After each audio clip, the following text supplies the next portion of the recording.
योऽन्तः प्रविश्य मम वाचमिमां प्रसुप्तां सञ्जीवयत्यखिलशक्तिधरः स्वधाम्ना अनन्यासहस्रचरण श्रवणत्वगादि प्रणामो भगवते पुरुषाय तुभ्यं। त्वमेव माता च पिता त्वमेव त्वमेव बन्धुश्च सखा त्वमेव त्वमेव विद्या द्रविणं त्वमेव त्वमेव सर्वं मम देव देव। वन्दे बोधमयं नित्यं गुरुं शङ्कररूपिणो यमाश्रितो हि वक्रोऽपि चन्द्रः सर्वत्र वन्दिते। आइए कार्यक्रम को प्रारंभ करें उससे पहले आप सभी से निवेदन है, कल क्या है? शिवरात्रि। और शिवरात्रि भोले बाबा शिव और शक्ति से ही जाने जाते हैं। तो मैं चाहती हूँ थोड़ा पहले शक्ति दिखा लेते फिर भक्ति की तरफ बढ़ते हैं। सभी अपने हाथ ऊपर उठा ले, मुट्ठी बांध के जोर से जय जय घोष करें। इतना जोर से जय जय घोष करें कि आपके पूरे इस कॉम्प्लेक्स में और भगवान श्री सोमेश्वर महादेव तक हमारी अर्जी जाए। दोनों हाथ उठा के सभी लोग बोलेंगे भारत माता की, भारत माता की, भारत माता की, सोमेश्वर महादेव की, सोमेश्वर महादेव की, छत्रपति शिवाजी महाराज की, छत्रपति संभाजी महाराज की जय जय श्री राम।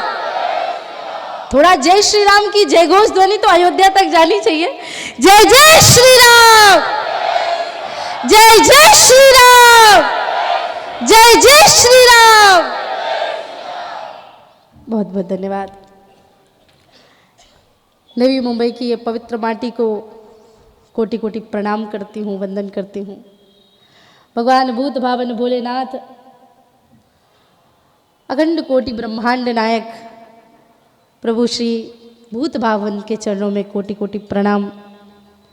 विराजमान सभी मातृशक्ति, सभी प्रभु के भक्तगण, इस कार्यक्रम के आयोजकगण, विश्व हिंदू परिषद और संगठन के सभी कार्यकर्ता और पदाधिकारीगण, आप सभी के हृदय में विराजमान भगवान शिव और माता पार्वती के चरणों में कोटि कोटि प्रणाम। अभी हमारे संजीव भाई कह रहे थे कि हमने ऐसा विचार नहीं किया कि किसका मंदिर बनाना है, वो शिव जी का मंदिर बन गया।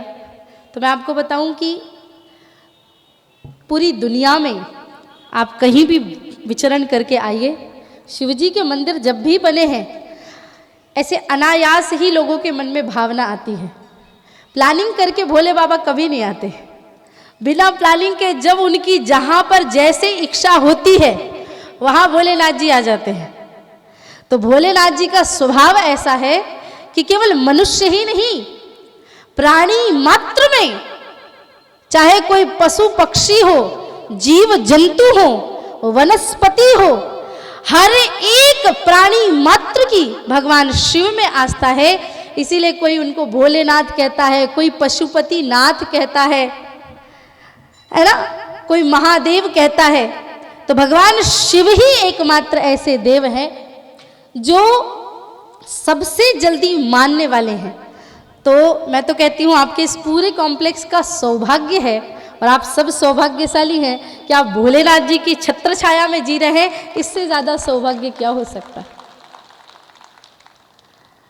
जब इस कार्यक्रम के लिए संगठन के लोगों ने कहा कि भैया ऐसा ऐसा कार्यक्रम है और प्रकाश जी कार्यक्रम कराते रहते हैं। और आपको दीदी आना है इस बार।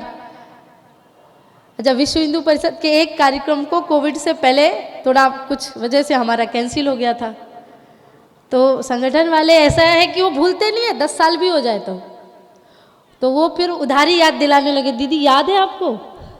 हमने कहा सब याद है, आप निश्चिंत रहो, आपने आज्ञा करी तो आएंगे। पिछले 3 महीने से प्रवास कुछ ऐसा रहा और लास्ट के 10 दिन कि रात्रि हमारी ऐसी ही जाती है। दिन तो बढ़िया जाता है और रात ऐसी होती कि 2 बजे की फ्लाइट है, कभी 1 बजे की फ्लाइट है, कभी रात भर एयरपोर्ट में रहते हैं। परंतु नवी मुंबई में अध्यात्म की ऐसी बाढ़ लगी है और लोगों का ऐसा प्रेम है कि आप विश्वास करिए कि मैं यहाँ स्वयं नहीं आई हूं, भगवान शिव ने खींचकर मुझे यहाँ आप लोगों के सन्मुख बुलाया है। तो मैं भी अपने आप को सौभाग्यशाली समझती हूँ कि मैं इस कार्यक्रम में आई। कल शिवरात्रि है और शिवरात्रि जितना उत्सव वास्तविकता में पूरी दुनिया में कहीं नहीं होता। बहुत लोगों को भ्रम है तो उस भ्रम से हटा के बात करते हैं। लोग कहते हैं जन्माष्टमी माने भगवान कृष्ण का जन्म, रामनवमी माने राम जी का जन्म, तो शिवरात्रि माने बोले शिव जी का जन्म। मैंने कहा ना प्रभु, शिव जी तो अजन्मा है, मेरे भोले बाबा सारी दुनिया को देने वाले हैं। शिवरात्रि जन्म का नहीं, भगवान शिव और माता पार्वती के विवाह का उत्सव है। देखो, बर्थडे में थोड़ा कम उत्सव होता है, लेकिन जब विवाह होता है तो लोग दिल खोल के खर्चा भी करते हैं, डेस्टिनेशन वेडिंग करते हैं, फिर बोलते पंडित जी भी बढ़िया चाहिए, कैमरामैन भी बढ़िया चाहिए, करते हैं ना। हमारे भोलेनाथ जी महाराज का विवाह ऐसा विवाह हुआ कि पूरी दुनिया में न भूतो न भविष्यति, ऐसा विवाह हो ही नहीं सकता। बोले कैसा विवाह? तो बोले जब शादी होती, विवाह होता है तो एक बहुत सारे क्राइटेरिया होते हैं, उसको पार करके दूल्हा दुल्हन को जाना पड़ता है। तो शिवजी महाराज का विवाह होने से पहले ही शिवजी को गुस्सा दिला दिया गया, उनकी तपस्या भंग करी तो कामदेव को नष्ट करना पड़ा। अब शिवजी गुस्से में, क्रोध में, तो भोले बाबा के सामने ब्रह्मा जी हाथ जोड़ के आए, बोले प्रभु सुनिए। बोले क्या? बोले आपने हिमाचल की पुत्री माता पार्वती जी को वचन दिया था कि भाई आप उनसे विवाह करेंगे, तो अब तैयार हो जाइए। शिवजी ने कहा क्या तैयार होना, चलो। बोले नहीं नहीं भाई, दूल्हा हो तो दूल्हे की तरह बन के चलना पड़ेगा कि नहीं। शिवजी ने कहा देखो ऐसा है, पिछले बार भी माता सती को ऐसे ही ले आए थे और इस बार भी हमको कुछ पता है नहीं। तो बोले आपको नहीं पता, पर बारातियों को बड़ा शौक है सजने का, वो जाएंगे श्रृंगार। अब इंद्र कोई अपना वाहन सजा रहे हैं, वरुण कोई अपना कार्य कर रहे हैं, कोई कुंडल पहन रहा है, कोई हार पहन रहे, और मेरे भोले बाबा शिला पर बैठे हैं। नंदी श्रृंगी को बड़ा बुरा लगा कि बाराती सज रहे हैं, दूल्हे का ही अता पता नहीं, दूल्हा बेचारा अकेले बैठा है। तो नंदी श्रृंगी ने बढ़िया दौड़ के गए, बोले भोले बाबा मस्त बढ़िया शेरवानी ले आते हैं। आजकल लोगों को तो डिजाइनर पहनने का बड़ा शौक है कि भाई मनीष मल्होत्रा चाहिए, ये चाहिए, वो चाहिए, ब्रांड चाहिए। ब्रांड के पीछे लोग इतने पागल हैं, किडनी बिक जाए तो बिक जाए, पर वो ब्रांड का लोगो होना चाहिए, है ना। फोन ऐसा चाहिए, ये ऐसा चाहिए। जो बहुत ज्यादा ब्रांडोहॉलिक पर्सन है ना, वो एक बार शिव जी के विवाह की कथा सुन लो, सारे के सारे ब्रांड धरे के धरे रह जाएंगे महाराज। बोले बाबा क्या पहनोगे? पीतांबरी पहनोगे, शेरवानी पहनोगे, कुर्ता पहनोगे? बोले बाबा ने कहा कुछ नहीं पहनेंगे, बाजार की कोई वस्तु नहीं चाहिए। तो श्रृंगी ने कहा बाबा कुछ समझो, विवाह के कुछ नियम होते हैं, हल्दी लगती है, चंदन लगता है, दूल्हे राजा को सजाया जाता है, कम से कम हल्दी चंदन तो लगवा लो। आपको नहीं जाना ब्यूटी पार्लर में तो मत जाओ, पर कम से कम हल्दी तो लगनी पड़ेगी, ये तो नियम है। बोले बाबा ने कहा हल्दी कहाँ मिलती है? बोले दुकान में। तो फिर दुकान की चीज तो हमको लगाना ही, तो क्या लगाएंगे? तो बोले बाबा ने भस्म उठाई और पूरे शरीर में भस्म लगा ली, और शिवजी ने सबसे बड़ा संदेश दिया कि पूरे जीवन हल्दी लगा लो, चंदन लगा लो, कितना भी इत्र तेल फुलेल और बड़े बड़े कॉस्मेटिक भी शरीर में लगा लो, लेकिन शरीर को अंत में जाके भस्म ही बनना है, इसलिए पहले से ही भस्मी रमा लेते हैं। तो हल्दी लगाने की जगह पहला दूल्हा ऐसा मिला जिन्होंने भस्म लगाई शरीर में। फिर बोले, बोले बाबा दूल्हे का श्रृंगार होता है तो दूल्हा भाई कुंडल पहनता है, माला पहनता है, श्रृंगार करो, मुकुट पहनता है, ऐसा पगड़ी पहनता है। शिव जी ने कहा मुकुट पगड़ी तो नहीं पहनना, अपने पूरे बाल लिए, जटा बनाई, एक सांप उठाया और जटा में बांध दिया और फन फैला के खड़ा हो गया तो मुकुट बन गया महाराज। अब बाल बांध लिए तो कान खाली, एक बिच्छू इधर लटका लिया, एक बिच्छू इधर लट गया। बाबा तुलसीदास जी लिखते हैं, शिव ही शंभु गण करहि श्रृंगारा, जटा मुकुट अहि मोर सवारा, कुंडल कंकण पहिरे व्याला, तन विभूति पट के हरि छाला। दुनिया का पहला ऐसा विवाह देखा होगा जहां शिवजी ने नाग गले में हार की जगह लपटाया। बोलो, लोगों ने पूछा कि हार, कोई हार क्यों नहीं पहन रहे, नाग क्यों लपटाना है? शिवजी ने कहा पूरी दुनिया में दो चीजें सत्य है। क्या? एक मृत्यु और एक भगवान। आप सभी जगह जाते हो, कहीं कहीं कुछ कुछ लिखा रहता है कि भाई अंदर जाना मना है, बाहर जाना मना है, बात करना मना है, ये करना मना है, वो कहीं आपने लिखा हुआ देखा मरना मना है? देखा? मृत्यु एक ऐसा आकाट्य सत्य है, कभी भी कहीं भी किसी भी वक्त आ सकता है। भोले बाबा कहते हैं जिस व्यक्ति को सामने कभी भी आप घर बनाते हो ना, तो ऐसा कोई चिन्ह, ऐसा कोई जगह में आप सर्प हो, काल हो या ऐसा कुछ या महाकाल का चित्र जरूर रखना, ताकि भगवान शिव के चित्र को देख करके, सर्प को देख करके एक काल जरूर याद आए कि भाई जीवन बहुत लंबा नहीं है, श्वासों का क्या भरोसा, मिट जाए कब कहाँ पे। एक श्वास आई है, दूसरी आएगी कि नहीं आएगी पता नहीं। शिव जी ने कहा इसलिए मैंने खुद ही काल को गाल में डाल रखा है कि भाई जीवन का कोई भरोसा नहीं है, इसलिए काल के सहारे जियो और भगवान का भजन करते रहो। शिव जी ने कहा दूसरा हार पहनने का कारण ना एक और है। बोले क्यों? बोले पुरुष वर्ग बहुत प्रसन्न रहता है मेरे से। क्यों भाई?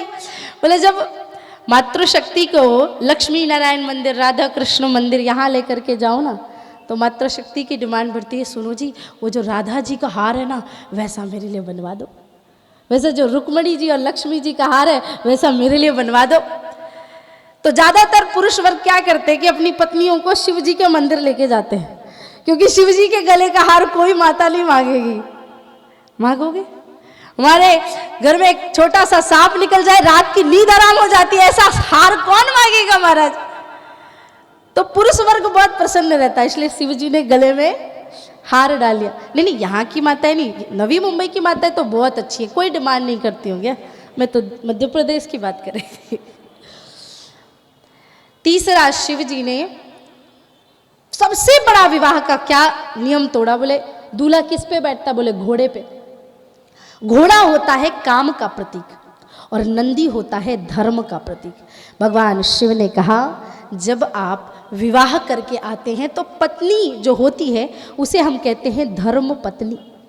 जब धर्म पत्नी को ब्याहने के लिए हम जाते हैं तो धर्म को लेके साथ में जाते हैं। अगर काम को लेकर के जाओगे तो धर्म पत्नी नहीं मिलेगी, लेकिन धर्म पे सवार होकर के जाओगे तो आप धर्म पत्नी को साथ में लेके आओगे। इसलिए धर्म रूपी नंदी पर सवार होके गए। लोग दूल्हा तलवार लेके चलता है, भोलेनाथ जी त्रिशूल लेके चल रहे हैं। त्रिशूल माने तीन शूल, काम क्रोध मोह, तीनों को वश में करके भोलेनाथ जी। तो देखा ऐसा कोई दूल्हा? न भूतो न भविष्यति, जो शिव जी कर देते हैं वो कोई कर नहीं सकता महाराज। परंतु शिव जी का जो आचरण है हमारे पूरे जीवन में वो इतना अद्भुत है, इतना अद्भुत है कि अगर हमने उसे धारण कर लिया। कल की शिवरात्रि इसलिए भी बहुत महत्वपूर्ण है कि राम जी और शिव जी का बड़ा घनिष्ठ संबंध है। राम जी और शिव जी एक दूसरे से परस्पर अनन्य प्रेम करते हैं। तो बहुत सारे लोगों ने कहा कि दीदी 22 जनवरी के बाद अयोध्या में प्रभु श्री राम जी का जिस दिन प्रभु की प्राण प्रतिष्ठा हुई उसके बाद कोई इतना बड़ा उत्सव आ रहा है। तो उस समय जो लोगों ने उत्सव मनाया और कुछ अधूरापन रह भी गया होगा किसी में, तो बोले इस महाशिवरात्रि में हम पूरा कर लेंगे, क्योंकि अभी तक 22 जनवरी की खुशी हमारी कम नहीं हुई है। हमारी खुशी दिन दूनी रात चौगुनी बढ़ती ही जा रही है। और हो भी क्यों ना, जैसा कि मैंने कहा 6 वर्ष की उम्र से मैंने कथा करना प्रारंभ किया। 8 वर्ष की उम्र से जब मैं संघ और विश्व हिंदू परिषद के कार्यक्रमों में जाती थी और सुनती थी कि एक मंदिर बनाने के लिए हिंदुओं को कितना संघर्ष करना पड़ रहा है। पूरे भारतवर्ष में जा जाके सिर्फ एक ही बात कहते थे, रामलला हम आएंगे, मंदिर वही बनाएंगे, मंदिर वही बनाएंगे। तो देखिए तो सही, लोगों ने कितना क्रिटिसाइज किया, लोगों ने कितना परेशान किया, लोगों ने कितनी तकलीफें दी, पर यही बात है, कहते हैं ना कि सत्य परेशान हो सकता है पर पराजित नहीं हो सकता। और अयोध्या का मंदिर, मेरे प्रभु श्री राम लला का मंदिर, इसकी सबसे बड़ी पराकाष्ठा है। राम जी जिस दिन विराजे, पूरी दुनिया में सबकी आंखों में आंसू थे, सब रोए, और किसी गरीब की झोपड़ी भी शायद खाली नहीं रही होगी। हर एक गरीब व्यक्ति ने अपने झोपड़ी में भी भगवा ध्वज लगाया और अपने आंगन में दिए जलाए थे। घर के बाहर छोटी सी ही सही पर रंगोली डाली थी। राम के स्वागत में देश में ही नहीं बल्कि विदेशों में भी, जहां पे जब प्राण प्रतिष्ठा हुई, कई जगह रात के 2-3 बज रहे थे, वहां पर भी लोगों ने अपने घर के सामने टीवी लगा करके रात्रि भर भगवान श्री राम का अखंड संकीर्तन किया था। हमने उनसे पूछा कि तुम तो सुबह उठ करके कर सकते थे। बोले कि अगर राम मंदिर का जो मुहूर्त का समय उस समय का निकला है, तो वो एक दिन अगर नहीं सोए तो क्या, क्योंकि हम तो बरसों से नहीं सोए हैं, अब चैन की नींद सोएंगे जब प्रभु श्री राम लला वहां पर विराजमान हो जाएंगे। तो राम जी और शिव जी का बड़ा घनिष्ठ भाव है, बड़ा घनिष्ठ संबंध है। अयोध्या का मंदिर बनना हम सभी की, हमारे संत कहते हैं और मैं अभी कहती भी हूँ कथाओं में, कि जैसे हम 26 जनवरी मनाते हैं, जैसे हम 15 अगस्त मनाते हैं, जैसे हम होली, दिवाली, अन्य तिथि त्योहार मनाते हैं, आने वाले समय में हर वर्ष में 22 जनवरी को आध्यात्मिक स्वतंत्रता के रूप में मनाया जाएगा, क्योंकि हिंदुओं की, सनातनियों की इससे बड़ी जीत। और मैं ये नहीं कहती कि ये मंदिर सिर्फ किसी सनातनी या हिंदू का है। जो व्यक्ति सच्चे मायने में भारतवर्ष को, भारत माता को अपनी माता मानता है, हर उस हिंदुस्तानी की जीत है, हर एक व्यक्ति की जीत है जो भारत देश में रह करके राम मंदिर की प्रतीक्षा कर रहा था। शबरी की तरह करोड़ों लाखों हिंदुस्तानियों के भाव पूरे हुए हैं। एक व्यक्ति ने मुझसे कहा कि साध्वी जी, राम मंदिर बना तो बहुत सारे लोगों की छाती में सांप लौटा। मैंने कहा जिन लोगों की छाती में सांप लौटा है वो तो लौटता ही रहेगा, लेकिन मैंने अयोध्या का वो दृश्य भी देखा कि बड़े बड़े संस्थानों के, चाहे वो ईसाई हो, मुसलमान हो, मौलवी हो, एक मौलवी साहब आए थे, बैठे हुए थे, तो उनसे किसी ने कहा कि भाई तुम आने के पहले उनको बहुत धमकियां मिली, बोले तुम्हारे ऊपर फतवा जारी हो जाएगा, तुम जा। उन्होंने कहा एक नहीं 50 फतवे जारी कर लो, पर जिस राम मंदिर के लिए 500 वर्षों का संघर्ष किया गया हो, वो केवल हिंदुओं का मंदिर नहीं, वो पूरे राष्ट्र का मंदिर है। तो राम मंदिर राष्ट्र मंदिर है। इस बात को समस्त हिंदुस्तानियों को, भारतवर्ष के लोगों को याद रखना होगा।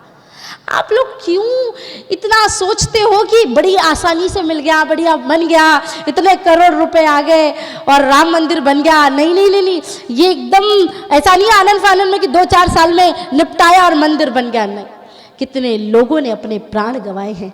तो बहुत लोगों ने मुझे कहा कि शिवरात्रि आएगी तब हम रामलला का पुनः उत्सव मनाएंगे, और हो भी क्यों ना। शिव जी और राम जी में अनन्य स्नेह है। उसके पीछे का भी एक कारण है कि भोलेनाथ जी महाराज को ऐसे ही भोलेनाथ नहीं कहते। यहाँ बहुत सारी मातृशक्ति बैठी हुई हैं। मातृशक्ति से मैं एक बात कहना चाहती हूँ, कभी जब आपको विशेषतः किसी संकल्प के लिए पूजा करनी हो ना, कि आपके मन में कोई संकल्प है कि भाई ये चीज़ फला चीज़ पूरी होनी चाहिए, तो आप शिव जी का अनुष्ठान करो। शिव जी बहुत जल्दी मान जाते हैं, बहुत जल्दी प्रसन्न हो जाते हैं। मैं एक आपको कथा सुनाती हूँ। शिवरात्रि का दिन था और एक चोर घर से निकला सुबह सुबह कि भाई आज 3 दिन से बच्चों ने कुछ खाया नहीं है, कहीं चोरी करूंगा, कुछ भी मिल जाएगा तो कम से कम बच्चों का पेट भरेगा। पूरा दिन घूमता रहा, कहीं चोरी करने का स्थान मिला नहीं। शिवरात्रि का दिन था तो रात्रि भर भी घूमा, लेकिन क्योंकि सब जागरण चल रहा था, इसको बहुत दुख लगा कि क्या मेरे बच्चे आज फिर भूखे रह जाएंगे। तो जंगल के रास्ते मरने के लिए जा रहा था। अब प्राण त्याग दूंगा, बच्चों को पेट भर के खिला नहीं सकता तो जीने से क्या फायदा। तो जंगल में एक शिव जी का मंदिर था। तो शिव जी का जंगल में मंदिर था तो सब लोग घर जा चुके थे, सुबह के 4 बज रहे थे लगभग, और पुजारी जी भी वहीं सो रहे थे। इसने देखा एक ट्राई और मार लेते हैं। अन्य किसी मंदिर में जाओ तो भाई मैंने बताया जैसा कि राधा कृष्ण मंदिर गए, विष्णु लक्ष्मी नारायण, तो हार श्रृंगार मुकुट कुछ तो सोना चांदी मिले तो वो चोरी करवे। अब शिव जी के मंदिर में गया, शिवलिंग था और कुछ था ही नहीं, क्या चुराए। चारों तरफ उसने देखा, शिव जी के ऊपर उसको एक घंटा दिखाई दिया, बड़ा सा घंटा था। तो उन्होंने देखा, चोर को लगा कि कुछ नहीं तो भाई 11-21 किलो का तो घंटा होगा ही, और पीतल या अष्टधातु का होगा तो बढ़िया पैसे आ जाएंगे, 10, 20, 25, 50 दिन तो पेट भर ही जाएगा। अब घंटा उठाने के लिए, चुराने के लिए लगा जद्दोजहद में, लेकिन इतना ऊपर था कि जा ही नहीं पाया, ना वहां कोई कुर्सी ना टेबल, कैसे चुराए। अब चोर तो चोर था, मति तो भ्रष्ट थी ही उसकी, शिवलिंग के ऊपर चढ़ गया, घंटा चुराने लगा। पुजारी के नेत्र खुले, दौड़ के डंडा मारने के लिए दौड़ा। इतने में भगवान शिव प्रकट हो गए और शिव जी ने पुजारी जी का हाथ पकड़ लिया। पुजारी जी ने कहा कि भोले बाबा आप वो भी चोर के लिए आ गए? बोले ये चोर नहीं है। बोले तो कौन है? बोले मेरा भक्त है। बोले कैसा भक्त? आपके ऊपर खड़ा है। शिव जी ने कहा वही तो बात है, आज तक लोगों ने जल चढ़ाया, बेल पत्ती चढ़ाई, फूल चढ़ाए, पहला ऐसा भक्त मिला जिसने अपने आप को ही मुझे चढ़ा दिया। इससे बड़ा भक्त कौन हो सकता है? अब आप सोचो भोले बाबा कितने भोले हैं। हाँ, इनसे ज्यादा भोलेनाथ कौन हो सकता है दुनिया में। इसलिए जब भी कोई अनुष्ठान करना हो, जब भी किसी भी प्रकार का कोई संकल्प पूर्ति करनी हो तो भगवान शिव से प्रार्थना करिए, क्योंकि शिव जी की तरह मानने वाला। मैं भी एक मंत्र मैंने प्रारंभ में पढ़ा, वंदे बोधमयम नित्यम गुरुम शंकर रूपिणम। भगवान शिव दुनिया के सबसे बड़े गुरु हैं। यहाँ पर बहुत सारे लोग बैठे हैं, उनकी इच्छा होगी कि भाई गुरु क्या है, गुरु तत्व क्या है, हमने गुरु बनाया नहीं। तो 2 प्रकार के गुरु होते हैं, एक दीक्षा गुरु और एक शिक्षा गुरु। दीक्षा गुरु वो है जो कान में मंत्र देते हैं, शिक्षा गुरु वो है जिससे सीखने को मिल जाए। दीक्षा गुरु एक होते हैं और शिक्षा गुरु तो हजारों भी हो सकते हैं, जिससे भी हमें सीखने को मिल जाए। अगर एक 5 वर्ष का बच्चा, उससे भी हमको कुछ सीखने को मिलता है तो वो भी समझिए हमारा गुरु हुआ। तो गुरु की इस परंपरा में शिवजी महाराज को सर्वश्रेष्ठ गुरु बताया गया। क्यों? क्योंकि गुरु के समक्ष आने के बाद, बड़े ध्यान से सुनिएगा, गुरु के समक्ष आने के बाद बुरे से बुरा व्यक्ति भी, उसके भी पाप नष्ट हो जाते हैं और बुरा व्यक्ति भी सही बन जाता है। समझे आप? बुरा व्यक्ति भी सही तरीके से बनकर के समाज में पूजनीय हो जाता है। जैसे कि चंद्रदेव, पूरी दुनिया कहती थी चांद में दाग है, चांद में दाग है, लेकिन चांद आधा कटा हुआ है, चांद में ये है, चांद में वो है, पूरी दुनिया कहती थी। पर जब वही चंद्रदेव भगवान शिव के माथे पे शोभायमान हो गए तो पूरी दुनिया उस चंद्र की पूजा करने लगी। और आज भी हमारे भारतवर्ष में माताएं चांद को देख करके अपना व्रत तोड़ करके पति के लंबी उम्र की प्रार्थना करती हैं। ये शिव जी का प्रभाव है कि शिव जी ने जिसको धारण करा लिया अपने ऊपर, उसकी भी पूजा होने लगती है। नंदी के ऊपर चढ़ गए तो नंदी की पूजा होती है, सर्प को धारण कर लिया तो नाग पंचमी के दिन शिव जी की भी पूजा होती है। अच्छा, पारिवारिक लोगों को तो शिव जी की सबसे ज्यादा पूजा करनी चाहिए। क्यों? बोले शिव जी के परिवार से ज्यादा तारतम्य दुनिया में देखने को कहीं नहीं मिलेगा। शिव जी, उनका वाहन कौन? नंदी। माता दुर्गा पार्वती जी, उनका वाहन कौन? बोले सिंह। गणेश जी, उनका वाहन कौन? बोले मूसक। और शिव जी के गले में कौन? बोले सर्प। मूसक को सर्प खाने वाला। इधर कार्तिकेय स्वामी, उनका वाहन कौन? बोले मोर। और मोर किसको खाने वाला? बोले सर्प को खाने वाला। ये सब विरोधाभास वाले लोग हैं, एक ही परिवार में रह रहे हैं, लेकिन शिवजी महाराज से फैमिली मैनेजमेंट सीखिए कि इतने विरोधाभास वाले लोग भी एक परिवार में एक साथ रहते हैं, लेकिन शिवजी महाराज जी के परिवार में कभी भी कोई झगड़ा लड़ाई, किसी भी प्रकार का कलह नहीं होता, किसी भी प्रकार का विरोधाभास नहीं होता। तो मुझे ऐसा लगता है कि परिवार को सही तरीके से सिखाना है, चलाना है, तो एक पूरा शिव परिवार का चित्र हमारे घर के प्रथम कक्ष में होना ही चाहिए, ताकि हमारा परिवार सुचारू रूप से चल सके। बहुत लोग मेरे पास आते हैं, पूछते हैं दीदी ये सही नहीं चल रहा, वो सही नहीं चल रहा। मैं सबको कहती हूँ शिव परिवार का चित्र लगाइए। शिव परिवार से ज़्यादा प्रेरणादायी परिवार पूरी दुनिया में कोई हो ही नहीं सकता। आजकल पता नहीं क्या हो गया मातृशक्ति को। हमारी मातृशक्ति, मैं क्योंकि मातृशक्ति बैठी है और मैं खुद भी, मेरा सौभाग्य है, परम सौभाग्य है। पहला सौभाग्य 84 लाख योनियों में मनुष्य तन मिलना, उसके बाद भी भारतवर्ष में जन्म मिलना, उसके बाद भी सनातन हिंदू कुल में जन्म मिलना, और उसके बाद भी एक स्त्री के रूप में जन्म मिलना, ये परम सौभाग्य की बात है मेरे लिए। मैं अपने आप को सर्वश्रेष्ठ मानती हूँ, इसलिए नहीं कि मैं इस व्यासपीठ पे बैठी, इसलिए नहीं कि मुझे ज्ञान है, इसलिए कि भगवान ने बहुत सोच समझ के नारी शक्ति को बनाया है। और अगर मुझे नारी बनाया है तो कुछ सोच के ही बनाया होगा। पर आजकल हमारी माताओं के मन में एक भूत सवार है। भूत क्या है? बोले जेंडर इक्वालिटी का भूत। और भाई ये ऑफिस जाता है तो मैं भी जाऊंगी, इसको 30,000 की सैलरी मिलती, मुझे 31,000 मिलनी चाहिए। ये खड़े होकर के शराब पीते तो मैं कंधे से कंधा मिला करके, इन्होंने जीन्स ट्राउजर पहना तो मैं भी। ना मेरा आपसे खाने को लेकर के कोई विरोधाभास है, जो करना है करिए, ना पीने को लेकर के जो करना करिए, ना पहनने को लेकर के आपकी मर्जी, मैं बताना मेरा कर्तव्य है। पर जेंडर इक्वालिटी नहीं हो सकती। उसके पीछे का कारण है, जेंडर इक्वालिटी उन पाश्चात्य लोगों के लिए है जिनके लिए पुरुष स्त्री में कोई भेद नहीं। हमारे यहाँ स्त्री देवी मानी जाती है, दुर्गा मानी जाती है, महारानी मानी जाती है। जब आपकी पूजा होती है तो आपको बराबरी में खड़े होने की क्या आवश्यकता है माता? हाँ, जब आप सर्वश्रेष्ठ हो सकती हैं तो आपको किसी के बराबर में खड़े होने की क्या आवश्यकता है? हमारी माताओं को ऐसा लगता है बराबरी में खड़ा होना।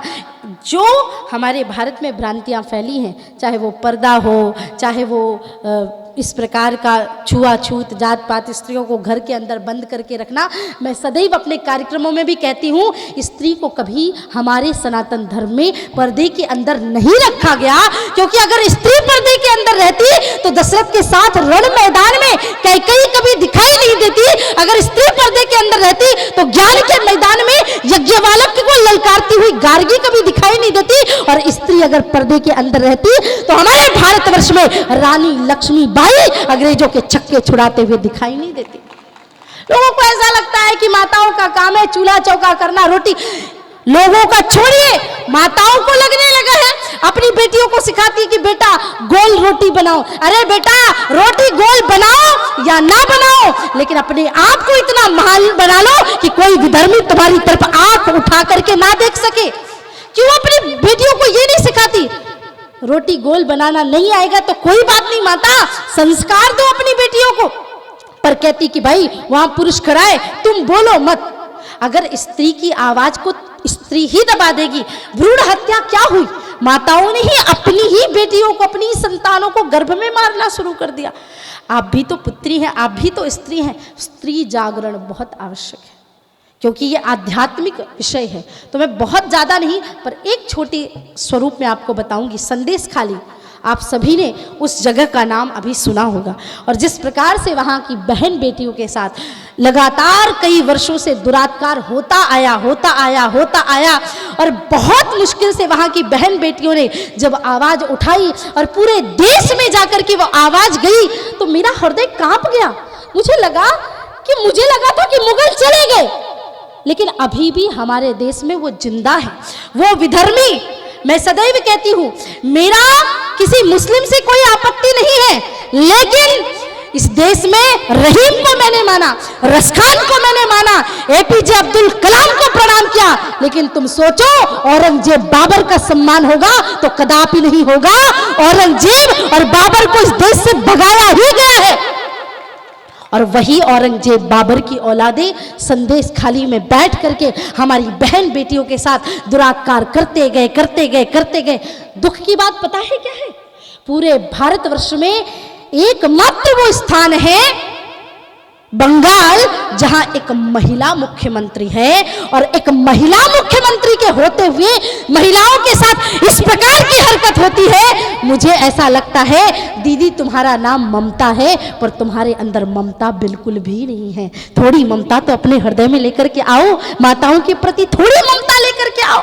हमारा धर्म, हमारा देश, हमारा समाज कहता है यत्र नारी पूज्यंती रमन्ति तत्र देवता, वहां पर देवताओं का सम्मान होता है जहां नारी की पूजा की जाती है। लेकिन अगर नारी अपने सम्मान के लिए नहीं लड़ेगी तो फिर ये नहीं लड़ने वाले। हमें हमारी देश की माताओं के लिए याद करना होगा, माँ जिजाऊ को याद करना होगा। माता जीजाबाई एक रास्ते से शिवाजी महाराज को पकड़ के जा रही थी, किसी ने कहा माँ इस रास्ते पर मत जा, इस रास्ते पे शेर है। माता जीजाबाई ने कहा कि अगर आज मैं इस रास्ते से नहीं गई तो मेरे शिवा को ये लगेगा शेर कोई डरने वाली चीज होती है। माता जिजाऊ उसी रास्ते से गई और सचमुच में शेर मिल गया। जीजाबाई ने देखा कि शिवाजी थोड़ा डर के पीछे भगे, लेकिन माता जिजाऊ ने शिवाजी का हाथ पकड़ा और कहा शिवा ये तो बिल्ली का बच्चा है, जरा मार किया और शिवाजी टूट पड़े उस शेर के पीछे और शेर भी दुम दबा के भाग गया। ये भारत की माता है, ये भारत की नारी है। भगत सिंह फांसी के फंदे पर झूल गए, माता विद्यावती की आंखों में आंसू। एक माँ कह रही अरे माँ तू शहीद की माँ होके रोती है, अच्छा नहीं लगता। विद्यावती कहती अरे बावरी मैं इसलिए नहीं रो रही हूँ कि मेरा बेटा शहीद हो गया, बल्कि मैं इसलिए रो रही हूँ काश भगवान ने मुझे एक और भगत सिंह दिया होता और मैं उसको भी भारत देश के लिए निछावर कर देती। तो माताएं खुद ही अपना अस्तित्व भूल गई।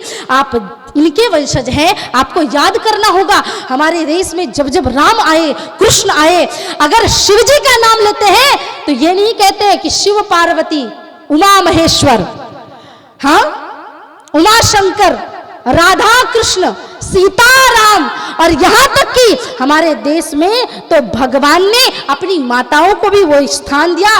यशोदा नंदन, देवकी नंदन, कौशल्या नंदन, अंजनी के लाल। तो इस प्रकार से हमारे देश में मातृशक्तियों का सम्मान रहा है। अगर मातृशक्ति अपना सम्मान, और अगर इनकी बात लोग नहीं मानते तो तथाकथित अभी थोड़े समय पहले की बात है, भारत की उन वीरांगनाओं को कैसे भूल जाओगे? महारानी पद्मिनी, एक शब्द आपने सुना होगा जौहर। जौहर वो शब्द था जब भारत की माताओं ने अपने आप को बलिदान करना समर्पित किया, बलिदान करना उचित समझा, लेकिन अपनी आन बान शान से कोई कॉम्प्रोमाइज नहीं किया। लोगों ने कहा कि जौहर करना, सती प्रथा, ये सब कुप्रथा है, लेकिन कभी उसके बारे में पढ़ा, कभी उसके बारे में जाना? ये विधर्मी, ये दुराचारी, ये बाबर की औलादें इतनी नीच और पापी थी, वो डेड बॉडीज के साथ में बलात्कार करती थी, मरे हुए शरीर के साथ बलात्कार करते थे। तो हमारे महारानियों ने सोचा कि देखो किसी भी तरह से अगर हमने जौहर किया, जहर खा लिया, पंखे से लटक गए, कुएं में कूद गए, तो ये विधर्मी हमारी लाश के साथ भी दुराचार करेंगे और हम देश की नारी है, अपने शरीर के साथ खिलवाड़ नहीं करने देंगे। आप देखो शरीर के एक हाथ में थोड़ा सा भी जल जाता है, बड़े से बड़ा पुरुषार्थी आदमी भी कांप जाता है, लेकिन हजारों करोड़ों रानियों ने शरीर में आभूषण पहन के 16 श्रृंगार करके आहुति करना अपने आप को मान लिया, लेकिन उन विधर्मियों को अपना शरीर नहीं दिया। इसलिए उस जौहर की आग में तपने वाली हर रानी को कोटि कोटि प्रणाम और उनके लिए जोरदार ताली बजाएं, ताकि हम उनके इतिहास को, उनके नाम को सदैव सदैव के लिए याद रखें। तो जब संदेश खाली जैसी स्थितियां दिखाई देती हैं, तब ऐसा लगता है कि अभी भी जौहर की आग में बहुत सारी बहन बेटियां, माताएं जल रही हैं। हमें उस समय को वापस लाने के लिए मातृशक्ति को, आज शिव और शक्ति के जब विवाह की हम बातें सुनते हैं तो हमें हमारे परिवार नियोजन के लिए, परिवार समन्वय के लिए, क्योंकि हमारे धर्म में कहा गया है, बड़े ध्यान से सुनिएगा, जब स्त्री और माताएं बहुत सारी हैं, मैं बहुत सारी बातें आपको बताऊंगी थोड़ी थोड़ी। आपको मेरी बात को ऐसा नहीं है कि भाई आए हैं सुन लिया और ठीक है बहुत बढ़िया बोला, बहुत अच्छा बोला और 2 दिन बाद मेरी बात को भूल जाओ। एक एक शब्द को जो आपके काम की हो उनको जरूर कंठस्थ करें। आजकल तो कैमरा वाला ज़माना आ गया है, लाइव होता है तो लाइव के माध्यम से सुनते हैं लोग, जानते हैं स्त्री शक्ति का इतना बड़ा योगदान है परिवार में। तो हमारे शास्त्र कहते हैं जननी जनतो भक्त जन, या दाता या सूर। जननी अगर जन्म देना है तो भक्त को जन्म देना, सूरवीर योद्धा को जन्म देना, किसी बड़े विचारक को जन्म देना। अगर अपने बच्चों को ऐसे संस्कार नहीं दे पाओ तो नहीं तो जननी बाझ रहे क्यों खोवे है नूर। अगर किसी आक्रांता को जन्म देना है, बच्चा गलत काम कर रहा है फिर भी हमको नहीं टोकना है, इससे अच्छा बिना संतान के रहना ज़्यादा अच्छा है, पर किसी राक्षस को जन्म नहीं देना है। मैं आपसे एक छोटी सी बात पूछती हूँ, सच्ची सच्ची बताना और बुरा मत मानना, है ना, मैं आप सभी को सिखाने के लिए आई हूँ। यहाँ पे कितनी माताएं ऐसी हैं जो इस बात से सहमत हैं कि जो छोटे बच्चे हैं उनको मोबाइल फ़ोन नहीं चलाना चाहिए? सहमत है? अब बताओ, आज से 10-20 साल पहले वीडियो, मोबाइल ये सब चीज़ें नहीं थी, तब क्या बच्चा सोता नहीं था? तब क्या बच्चा खाना नहीं खाता था? तब क्या बच्चा स्कूल नहीं जाता था? 6 महीने के बच्चे को कितने सारे कार्टून कैरेक्टर दिखा दिए और एक सबसे आदी करने वाला कार्टून कैरेक्टर है और वो राइम्स है कोको मेलन। लोगों ने बच्चों को, आप अपने पति को जब शराब पिए तो अब मत टोकना, क्यों? क्योंकि पति तो वो नशा करता है जो शाम को पिया और सुबह उतर गया, पर हमारी माताओं ने अपने बच्चों को मोबाइल दिखाकर इतना बड़ा नशेड़ी बना दिया कि अब 6 महीने का बच्चा भी दूध नहीं पीता बिना कोको मेलन देखे। आप बताओ गलत की सही? अपने मार्ग से भ्रमित हम माताएं हो रही हैं। बच्चों को 6 महीने, 2 साल, 3 साल, 4 साल तक के बच्चों को कम से कम 1 फीट 2 फीट, मैं कहती हूँ मोबाइल बुरी चीज़ नहीं है, अच्छी बात दिखाओ, अच्छे संस्कार दिखाओ, लेकिन आपको खुद में इतना ज्ञान होना चाहिए कि बच्चों को धार्मिक कथाएं सुनाओ, कहानियाँ सुनाओ। लेकिन अर्बनिक युग के चक्कर में अपना काम ज़्यादा बढ़ी ना, इस चक्कर में अच्छा ठीक है साधारण तौर पे बच्चा मान गया, कोई बात नहीं, मोबाइल दिखा दो, जल्दी से खाना खा ले। माताओं को भी इजी गोइंग लाइफ पसंद आने लगी है, ऐसा कभी ना करें।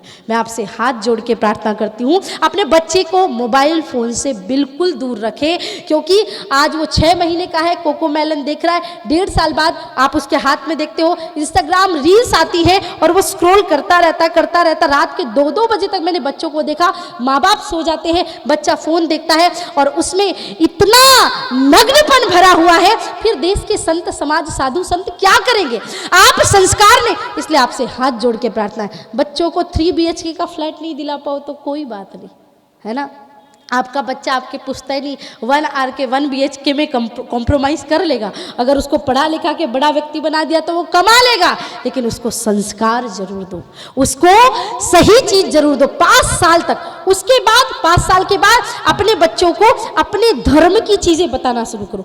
हनुमान चालीसा है उसे, मैं गुजरात में ही एक जगह का नाम नहीं लूँगी, एक एनुअल फंक्शन था तो कथा चल रही थी मेरी, उन्होंने कहा कि साध्वी जी आप 1 घंटे के लिए हमारे स्कूल में आइए, और बहुत बड़ा अच्छा इंटरनेशनल स्कूल था, तो बच्चों की परफॉर्मेंस है, काम है, आइए। तो मैं गई, आधा 1 घंटा के लिए बैठी थी, इतने में एक माता जी आई और बच्चे से प्रणाम कराया। उनका बच्चा 5-7 साल का था। बोले साध्वी जी मेरा बच्चा बहुत अच्छा सिंगर है, इतनी सी उम्र में बहुत बढ़िया गाता है। मैंने कहा बहुत अच्छा बेटा, अच्छे से मैंने उसको ऑल द बेस्ट बोला, पीठ ठोकी और वो गया और गाना शुरू किया। आपको पता है बच्चा कौन सा गाना गाया उसने? बच्चा गाना गा रहा 4 बोतल वोट का। मुझे बड़ी शर्म आई, मैंने ये क्या चल रहा है, 5 साल का बच्चा 4 बोतल वोट का गा रहा है। मैंने उनकी माता जी को चलते गाने में बुलाया, मैंने कहा माता जी ये क्या सिखाया आपने अपने बच्चे को? बोले साध्वी जी मेरा बेटा हनी सिंह का बहुत बड़ा फ़ैन है। मैंने कहा माता जी मैं आपसे हाथ जोड़ के निवेदन करती हूँ, अपने बेटे को हनी सिंह का नहीं भगत सिंह का फ़ैन बनाइए। हाँ, हनी सिंह का फैन, ये कोई उम्र है उसकी 4 बोतल वोडका गाने की? और फिर जब बड़ा होके वो 4 बोतल पिएगा तो फिर साधु संतों के पास आओगे, साध्वी जी लो ये बहुत पीता है, इसकी ये छुड़ाओ। आप अपने बच्चों को बचपन से सिखा रहे हो। मैं बच्चे से पूछूं ओम भूर्भुवः स्वः, उसके आगे का मंत्र नहीं आता उनको, लेकिन अगर उसको पूछो भैया कोई डायलॉग सुनाओ फिल्म का, एक बोलूंगी 4 सुनाएगा। डांस का कोई एक स्टेप नाचने को बोलो 10 करके दिखाएगा। आपके बच्चे को बॉलीवुड पता है, आपके बच्चे को आजकल की सारी चीजें पता है, आपके बच्चे को हर भाषा आती है, बस अपने सनातन धर्म से जुड़ी हुई कोई बात नहीं पता। मैं आपसे हाथ जोड़ के निवेदन करती हूँ, हमारे देश में चल रही कुरीतियों का सबसे बड़ा जो कारण है वो है हमारे समाज की सही तरीके से शिक्षा ना हो पाना, और उसमें सबसे बड़ा जो योगदान देना पड़ेगा वो हमारी मातृशक्ति को ही देना पड़ेगा। इसलिए वाशी में खास तौर से मैं आप सभी से निवेदन करती हूँ, आप लोग कितने बढ़िया लग रहे हैं साड़ी में, सनातन धर्म की वेशभूषा में आपने कपड़े पहने, कितना अच्छा लगता है। मैं विदेशों में जाती हूँ, आजकल विदेशों में भी भारतीय संस्कृति की इतनी अलग जगह है कि विदेशी लोग आते हैं लहंगा पहन करके, साड़ी पहन करके, और हमारी भारत की माताओं ने ही अपनी परंपराओं का परित्याग करना शुरू कर दिया। मैं आपके अंग प्रदर्शन से परेशान हूँ, आपके किसी भी वस्त्र से परेशान नहीं हूँ। आप एक से एक फैशनेबल कपड़े पहनिए, पर अपनी बहन बेटियों को और माताओं को भी ये सिखाइए कि ऐसा कोई वस्त्र ना पहने जिससे अंग ज्यादा प्रदर्शित हो। बाकी सुंदर दिखने के लिए तो एक से एक फैशन आ गया, आजकल तो यूट्यूब भी आ गया, खोल के आदमी सुंदर दिखने में कोई आपत्ति नहीं है, हर श्रृंगार करो, बल्कि भारतीय संस्कृति से ज्यादा मॉडर्न संस्कृति दुनिया में कोई हो नहीं सकती। कभी समय मिलेगा तो इसके बारे में विस्तार से बताऊंगी। हमारे धर्म में कभी भी माताओं को पिछड़ा नहीं दिखाया गया, माताओं को सबसे ज्यादा सम्मान, आजादी, स्वतंत्रता कहीं मिली है तो भारतीय धर्म में, सनातन धर्म में मिली है। तो सनातन धर्म की माताओं का कर्तव्य भी बनता है कि आप उन आदर्शों का पालन करें और अपने बच्चों को सही संस्कार दें। आपके बच्चों को बताओ, एक जगह और अब क्या होता है, नया नया घर बनता है ना तो लोगों को बड़ा शौक रहता है। तो बेंगलुरु में मैं गई, एक माता जी ने मुझे घर दिखाया, बोले साध्वी जी हमने पूरे 55 करोड़ की लागत से अपना घर बनाया। मैंने कहा बहुत बढ़िया भैया। तो वो अपने बच्चे का कमरा दिखाने के लिए गई, तो वो पूरे कार्टून कैरेक्टर्स और वो सब सुपर हीरोज़ लगे थे। तो साध्वी जी मेरा बच्चा सुपरमैन का बहुत बड़ा फ़ैन है। तो मैंने बच्चे को बुलाया, मैंने कहा बेटा कौन है सुपरमैन? तो साध्वी जी ये है। मैंने कहा क्या? बोले साध्वी जी ये पूरे ओरिजिनल स्टिकर से 50-50 हज़ार के स्टिकर से ये पूरे, और ख़ास तौर से इसके लिए लेकर के आए हम। तो मैंने बच्चे को पूछा, मैंने कहा बेटा ये सुपरमैन है, ऐसा तुम्हें किसने बोला? बोले मम्मी पापा ने फिल्म दिखाई थी तब से मेरा फेवरेट हो गया सुपरमैन। मैंने कहा बेटा तुम्हारे माँ बाप ने तुम्हें गलत बताया, ये सुपरमैन नहीं है, ये कंप्यूटर और ग्राफिक्स की सहायता से उड़ता है, ये सच में नहीं उड़ता। असली सुपरमैन अगर जानना है तो वो है हनुमान जी महाराज, जो जय श्री राम कहकर के 7 योजन लंका को लांग जाते हैं। हाँ? कौन है सुपरमैन? कौन है सुपरमैन? जोर से बोलिए कौन है? हनुमान जी महाराज जय श्री राम कहकर के 7 योजन लंका को लांगे। आप अपने बच्चों को सिखाओ तो सही। लोग आएंगे साध्वी जी बेटे के ऊपर शनि की दशा, ये दशा है, कभी हनुमान जी को पढ़ो तो सही। हनुमान जी महाराज जिसके जीवन में आ जाए उसके बड़ी से बड़ी दशा सुधर जाती है महाराज, जीवन के हर दुर्दशा बिगड़ जाती है, मिट जाती है और पूरी दशाएं सुधर जाती है। एक बार शनिदेव महाराज आए हनुमान जी के पास, बोले हनुमान जी मैं सबके जीवन में रहता हूँ, तुम्हारे जीवन में भी रहूंगा। हनुमान जी ने कहा आ जाओ, स्वागत है भाई, हम संत हैं, हम भला किसी को क्यों अस्वीकार करेंगे। हनुमान जी ने कहा कहाँ रहोगे? बोले 3 जगह स्थान होता है मेरा, सिर पे, हृदय में और पैर में। हनुमान जी ने कहा तो कहाँ बैठोगे? बोले अगर मौका मिला तो मैं तो सिर पे ही बैठूंगा, है ना। हनुमान जी कहा बैठ जाओ। शनिदेव बैठ गए। हनुमान जी महाराज थोड़ी देर आसन लगा के बैठे और शनिदेव ने अपना काम खोपड़ी घुमाना शुरू किया। हनुमान जी को गुस्सा आई, मुक्का बनाया और जोर से अपने माथे पे जय श्री राम, जय श्री राम, इतना जोर जोर से मुक्का मारा, शनिदेव पगला गए, बाहर निकले। ये क्या कर रहे हो आप? बोले मैं तो बानर हूँ, बंदर तो कोई भी हरकत करता है, अब मैं खुद को मुक्का मारूं किसी और को मुक्का मारूं, तुमसे क्या? नहीं महाराज मैं सिर पे तो नहीं रहूंगा, हृदय में बैठ जाता हूँ। जैसे बैठा है इधर पे शनिदेव बैठे, हनुमान जी ने मुक्का बांधा, जय श्री राम, जय श्री राम, जय। शनिदेव ने कहा पागल हो गए हो महाराज, क्या कर क्या रहे हो?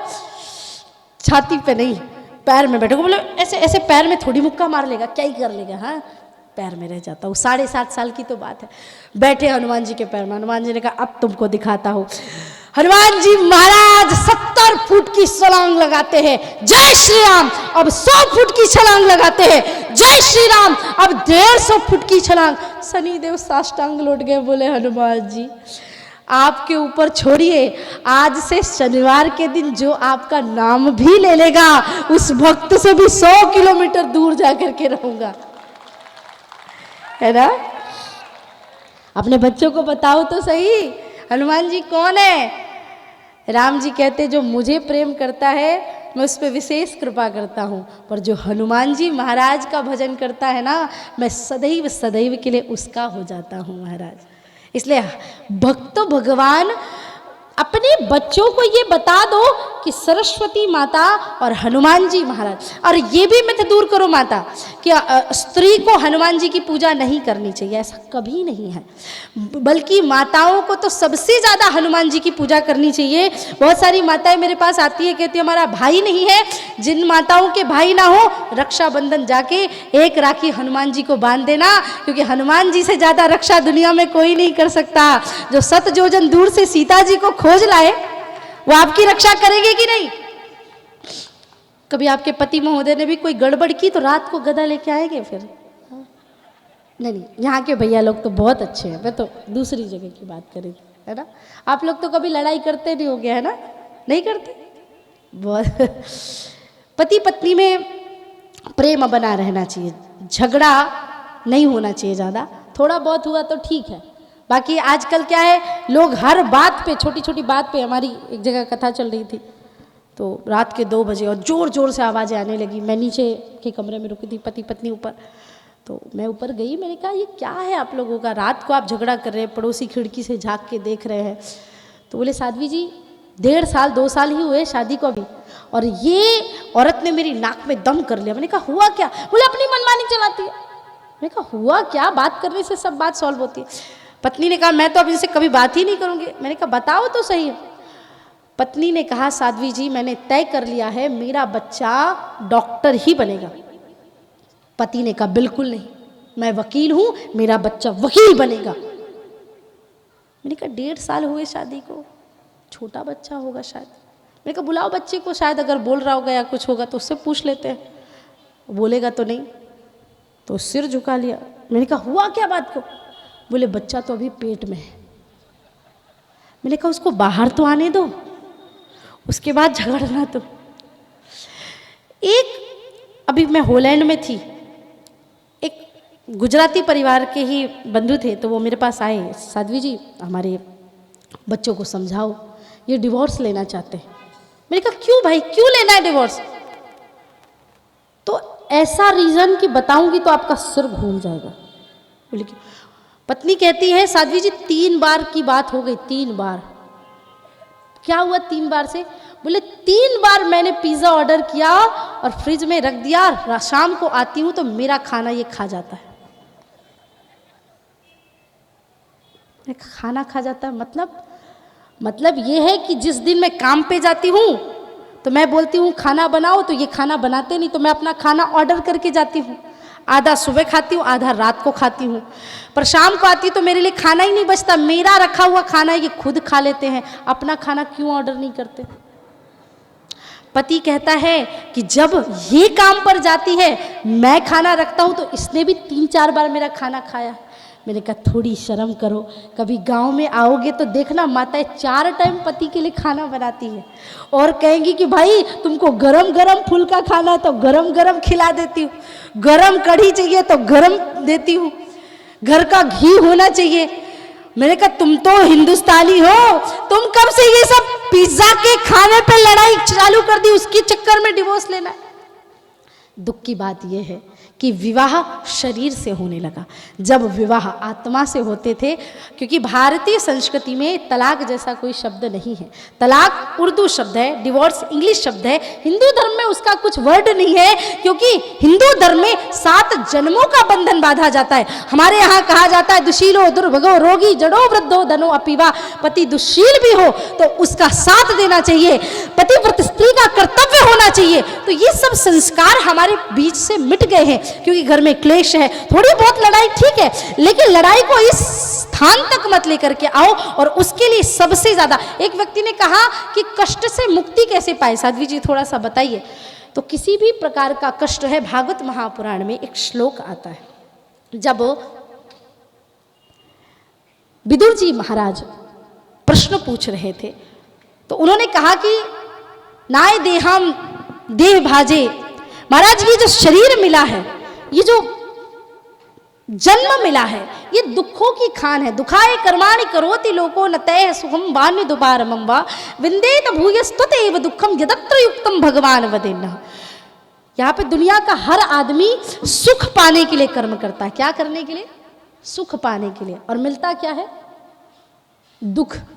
ये एकदम काम की बात बता रही हूं आपको, थोड़ी देर और हम बात करेंगे, लेकिन ये वाली जो बात है ये आपने श्रवण कर ली तो पूरे प्रवचन का सार आपको समझ में आ जाएगा। सुखाय कर्माणि करोति लोको न तय है सुखम वान्य दुपारमं वा। दुनिया का हर आदमी क्या पाने के लिए कर्म करता है? बोले सुख। दुकान में बैठो धन आएगा, सुख मिलेगा। मार्केट में जॉब पे जाओ, पैसा आएगा, सुख मिलेगा। खेती करो, सुख। कोई ना कोई काम जो भी हम करते वो सुख पाने के लिए करते। और बोले दुनिया में सुखी कौन कौन है? बोले कोई नहीं। गरीब को बोलो तू सुखी है? बोले ऊपर कोठी वाले सुखी है। कोठी वालों से पूछो भैया सुखी हो? बोले क्या बताएं, डायबिटीज़ हो गई है, ब्लड प्रेशर हाई होता है, लो होता है, अभी अभी ऑपरेशन हुआ है, घी से रोटी नहीं खा सकते, दाल नहीं खा सकते, ये नहीं खा सकते। जिनका शरीर भी ठीक है और थोड़े बहुत धन की भी ठीक ठाक है, उनसे पूछो भैया सुखी हो? बोले काहे का सुखी, बेटा सुनता नहीं है, पत्नी दूसरे घर में जाकर के रह रही है, घर में कलह मचा हुआ है, कोई सुखी नहीं है इस दुनिया में। तो बोले सुखी है कौन? सुख है कहाँ? अच्छा एक छोटी सी बात बताओ मुझे कि दुनिया में हर एक चीज का एक निश्चित स्थान होता है ना? तो अगर उसके विपरीत जाकर किसी जगह में कोई सामान मांगोगे तो मिलेगा। जैसे किसी मेडिकल स्टोर में आप गए और कहा भैया गर्मा गर्म 1 किलो जलेबियाँ पैक कर दो, तो मिलेगी। या किसी रेस्टोरेंट में जाकर के कह दो कि भैया आप 1 स्ट्रिप पैरासीटामोल की और डाइक्लोफेनिक टैबलेट दे दो, मिल जाएगी? नहीं मिलेगी। किसी लाइब्रेरी में जाकर के कह दो भैया 5 मीटर कॉटन का और 5 मीटर सिल्क का कपड़ा दे दो, तो मिलेगा। किसी कपड़े की दुकान में जाकर के कह दो भैया साइंस की बुक दे दो, तो मिलेगी। हर एक चीज की दुकान है। पुस्तक का घर पुस्तकालय, भोजन का घर भोजनालय, औषधि का घर औषधालय, विद्या का घर विद्यालय।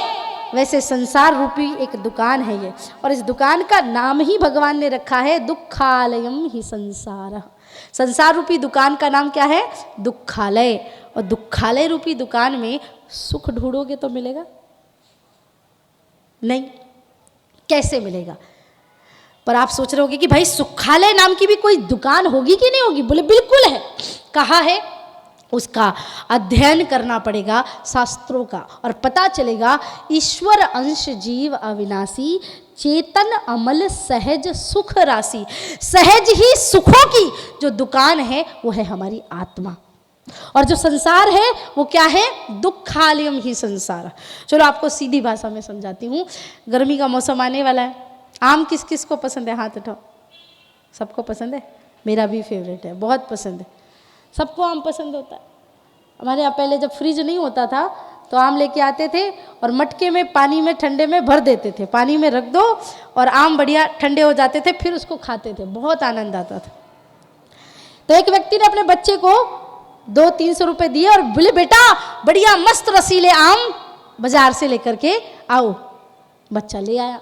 पिताजी ने कहा बेटा इसको पानी में भर करके रख दो और 2-4 घंटे बाद फिर आराम से खाएंगे। बच्चे ने कर दिया। शाम का समय हुआ, घर में कुछ मेहमान है। पिताजी ने कहा बेटा इससे बढ़िया समय आम खाने का नहीं हो सकता, ले आओ बढ़िया काट के सब मिल करके खाते हैं। बच्चा गया, जिस बाल्टी में पानी में आम भरे थे उस बाल्टी में मिट्टी के सिवा कुछ नहीं है। पिताजी के पास गया, रोने लगा, बोले पिताजी आम नहीं, वहां तो मिट्टी है। पिताजी आग बबूला, आम कहाँ गए? बोले पता नहीं क्या आम दिए उसने। तो पिताजी ने बच्चे का हाथ पकड़ा और दुकानदार के पास गए और भड़के, मेरे छोटे बच्चे को तुमने क्या समझ करके कैसे फल दे दिए कि सारे फल मिट्टी मिट्टी हो गए। दुकानदार ने कहा भाई साहब, मुझ पे भड़कने से पहले एक बार मेरी दुकान का बोर्ड पढ़ लिया होता। हमारे यहाँ बड़े अक्षरों में लिखा है नकली फलों की दुकान।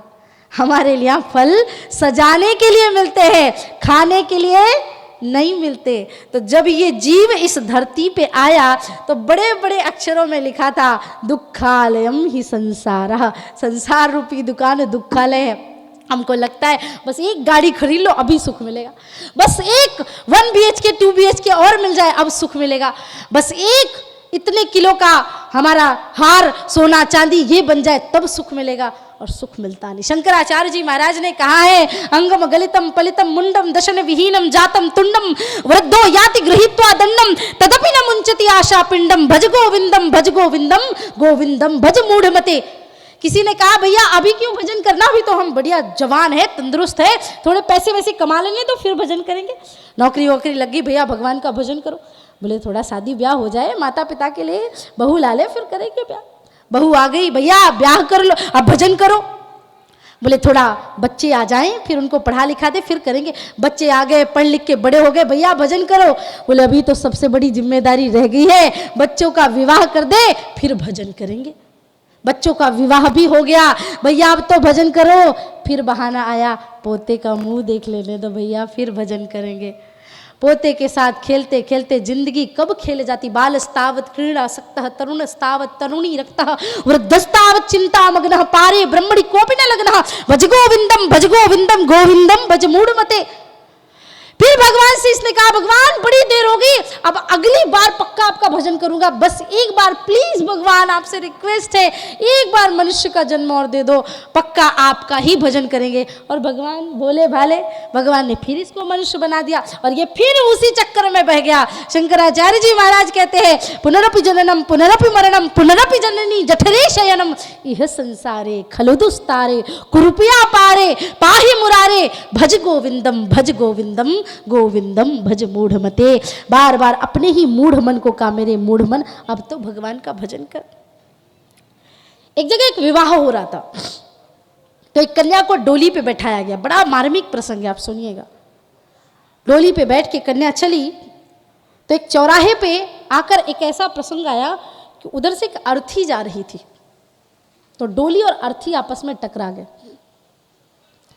डोली ने अर्थी को देखा और बहुत गंदा मुंह बनाया कि तूने मेरे रास्ते में आके अपशकुन कर दिया, इतना अच्छा दिन था मेरा, शादी करके जा रही हूँ, नए जीवन में प्रवेश कर रही हूँ और अर्थी का मुंह देख लिया, अपशकुन हो गया। तो अर्थी ने कहा सुन इतना मत इतरा, तुझ में और मुझ में कोई ज्यादा अंतर नहीं है। डोली ने कहा अच्छा तुझ में और मुझ में अंतर नहीं, तुझ में और मुझ में समानता ही क्या है, कहाँ मैं और कहाँ तू। अर्थी ने कहा सुन तुझ में और मुझ में बहुत समानता है। डोली ने कहा क्या है समानता बताना। बोले सुनो, 4 तुझ में लगे 4 मुझ में लगे, 4 लोग डोली को भी उठाते हैं, 4 लोग अर्थी को भी उठाते हैं, फूल तुझ में चढ़े फूल मुझ में लगे।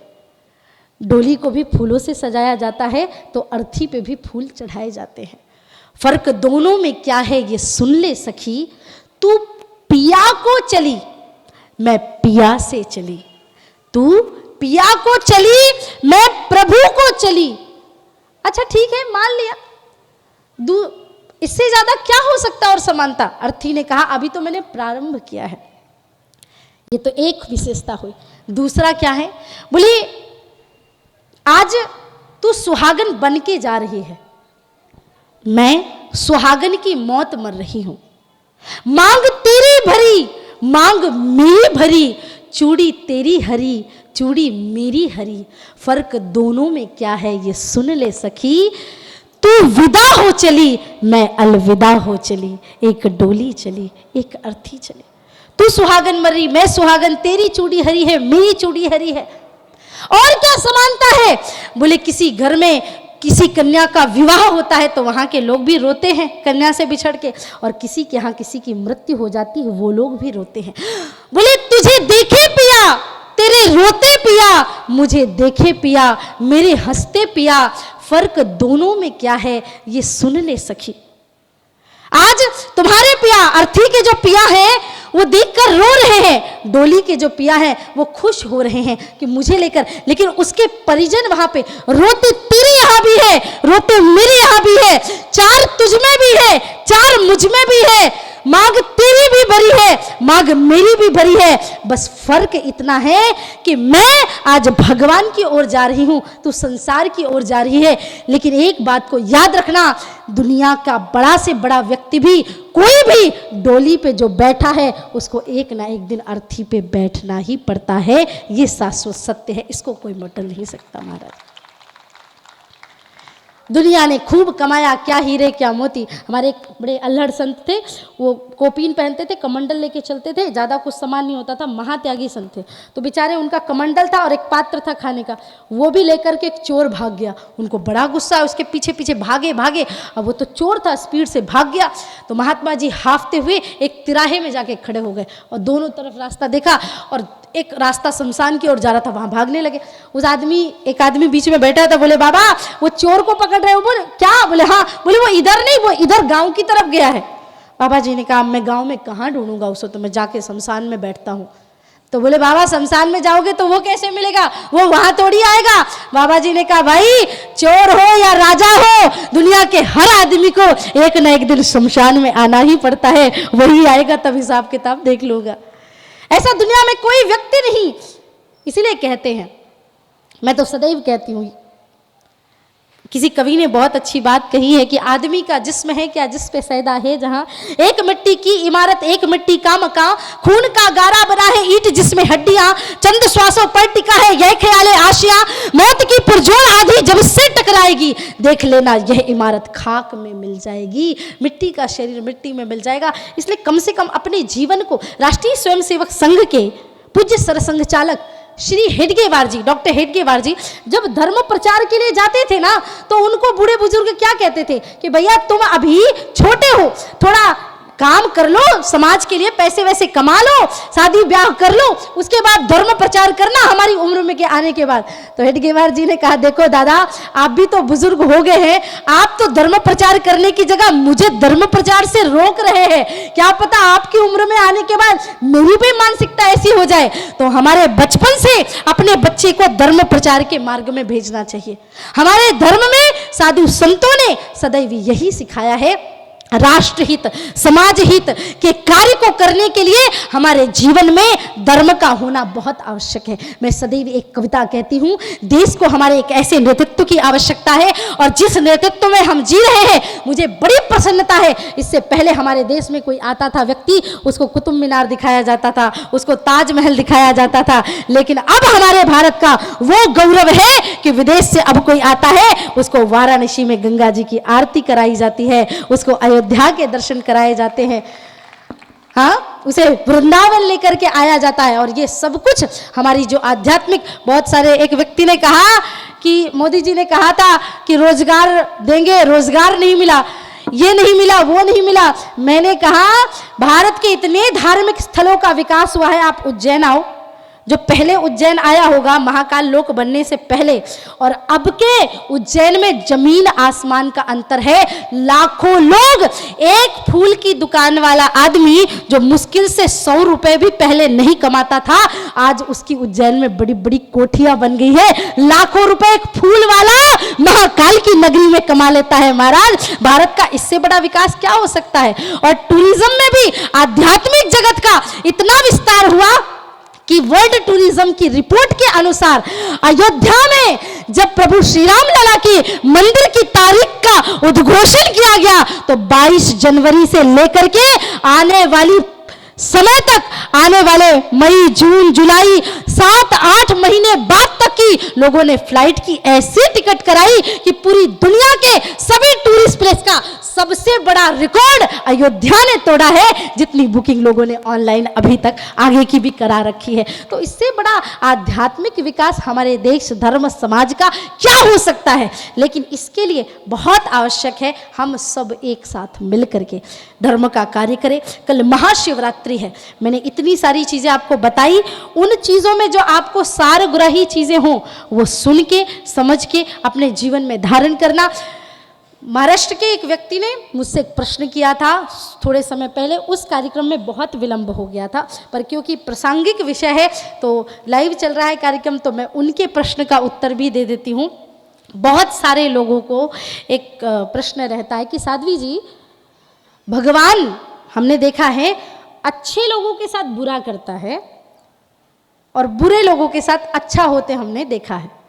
ऐसा बहुत लोगों के मन में उत्कंठा होगी कि भाई एक व्यक्ति है जो सरेआम गौ हत्या कर रहा है, सरेआम गलत काम कर रहा है, व्याभिचार कर रहा है, पापाचार कर रहा है, उसके घर भरे हैं, कोठियाँ भरी हैं, चीज़ें हैं, और जो व्यक्ति दिन भर जय श्री राम करता है उसको 2 वक्त का खाने का ठिकाना नहीं। ऐसा क्यों हो रहा है? तो मैं आपसे बताना चाहती हूँ कि इसका भगवान से कोई लेना देना नहीं है, ये सब हमारे कर्मों के फल हैं। भगवान ने गीता में कहा है, कर्मणो हपि बोधव्यम बोधव्यम च विकर्मणः अकर्मणस्य चैव बोधव्यम कर्मणो गहनो गति। एक श्लोक और आता है, अवश्यमेव भोक्तव्यम। संस्कृत समझ में नहीं आती तो मैं उसको क्रमबद्ध समझा देती हूँ। अवश्यमेव भोक्तव्यम यानी अवश्य भोगना पड़ेगा। क्या? कृतम कर्म शुभाशुभम, किए हुए कर्म शुभ हो या अशुभ हो। न भुक्तम क्षीयते कर्म, अगर अभी नहीं भोग पाए तो कल्प कोटि सतैरप, करोड़ों करोड़ों कल्प भी क्यों ना बीत जाए, अगर हमने कोई कर्म किया है उसका फल मिलेगा। अच्छे कर्म किए हैं तो अच्छा फल मिलेगा, बुरे कर्म किए हैं बुरा फल मिलेगा। कई लोगों को लगता है अरे भगवान देख नहीं रहे, काम करो कर लो। भगवान सारी दुनिया को देख रहे हैं, तुम्हारी 2 आंखें भगवान सहस्त्र नेत्रों से देख रहे हैं प्रभु तुमको। एक बड़ी सुंदर कथा है, उसको सुनाती हूँ, उसको सुनना समझना और जीवन में धारण करना। 2 मित्र थे, बड़े ध्यान से सुनना। 2 मित्र थे, एक मित्र भगवान का भक्त, एक मित्र फुल नास्तिक।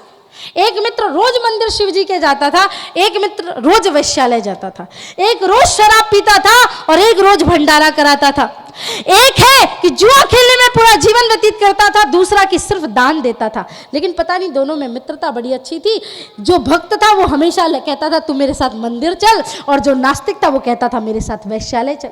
शिवरात्रि का दिन आया और आज इस आस्तिक मित्र ने अपने नास्तिक मित्र से हाथ जोड़ के कहा, मित्र आज वैश्यालय मत जाना, बहुत गलत बात है। आज के दिन तो शिव मंदिर में जागरण चल रहा है, मेरे साथ चल और चल के भजन करेंगे।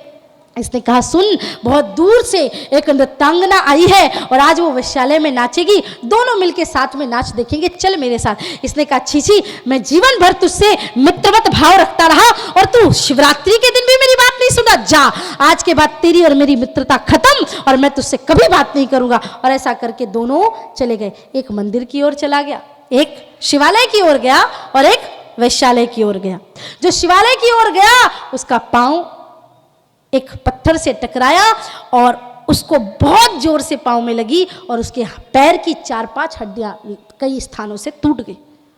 उसको हॉस्पिटल में भर्ती करना पड़ा।